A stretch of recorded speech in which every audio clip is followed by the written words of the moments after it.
Hello, everyone. Happy Friday.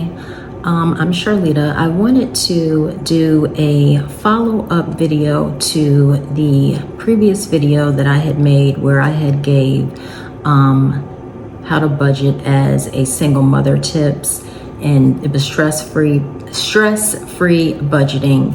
And I wanted to elaborate a little bit further on that, on basically how to make your money work for you. So the thing is, you could be making 6 figures a year, or you could be making under 6 figures a year. And both individuals, regardless of how much money they have, could be broke if they are not making their money work for them. And I know that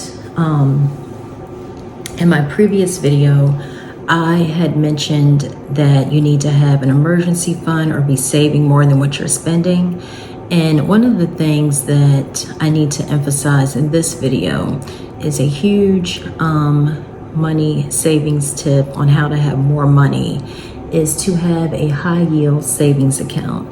And if you don't know what a high yield savings account is, a high yield savings account is an account or a type of savings account that can pay up to 15 times more than the average of a standard savings account. For example, if you Google the rates of your regular traditional accounts, like for example, if you looked at Chase or let's say Bank of America, the standard savings rate, which is the interest rate that you accrue on your savings account, is 0.01%. Now, if you look at a high yield savings account, for example, I know that Capital One has one, Discover,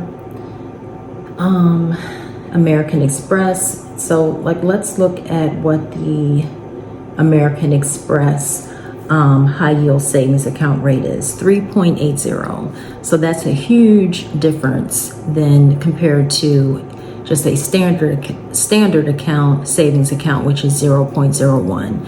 So you really want to make your money work for you, and you will see that your money will grow a lot quicker if you have your money saved in a high yield savings account.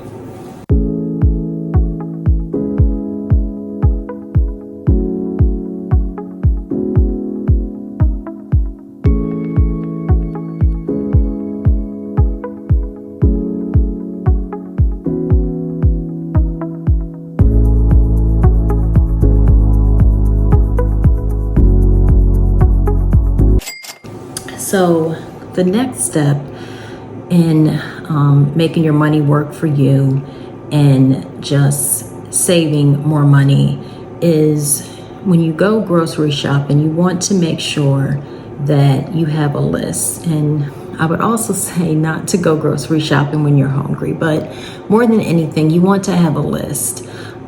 Because I find that if I just go in the grocery store and I don't have a list, then I'm going to end up spending way more money than what I had initially planned to. And also too, I have a separate account that is just for buying groceries. And that helps me as well to stay within a specific budget because I really don't have a choice to. You also want to look at ways to save by looking for coupons, shopping the BOGO deals, also known as the buy one get one free deals. For example, we like to eat cereal in this household, so I try to buy the cereals that are only on sale. So I only look for the buy one get one free deals, and that kind of fluctuates depending on what the ads are for that particular week that I'm shopping. And another tip, when you have little ones, kids can be expensive as far as when you are planning activities, but there are activities that you can do with kids that are free. Your library, sometimes they offer different activities. You can look on Pinterest for different ideas. There are a lot of parks, and a lot of times, especially during the summer, parks have various either free to low cost low cost activities. Also, when you go to, sometimes museums offer certain deals where on certain days it's either free or the cost is extremely low, and you can go to those activities. And I would say pack your lunch so that way you're not spending any additional money. And one of the things that I just want to say as well, that the key here is to also be as frugal as possible. And that kind of goes back to my statement in the beginning. It's really not how much money you make. It's how you make your money work for you. Because again, you could be a billionaire and still, if you are just spending and never saving, you will never ever have any money. The best tip that I ever learned from my mother, who has always been good with money, is to pay yourself first.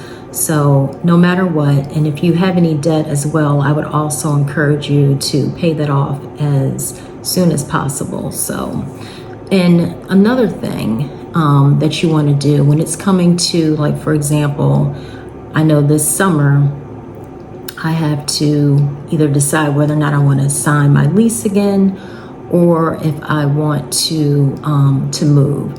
And don't forget that you always can negotiate your lease. You don't, because a lot of times they like to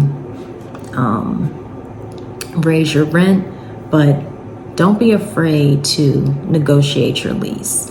So hopefully these tips were helpful to you, and if they were, just let me know. Also in the community tab, I know that I had posted some different money saving plans, so hopefully those are helpful to you as well. Depending on what your goals are and where your budget is, I tried to find ones that gave you different options depending on where you were at.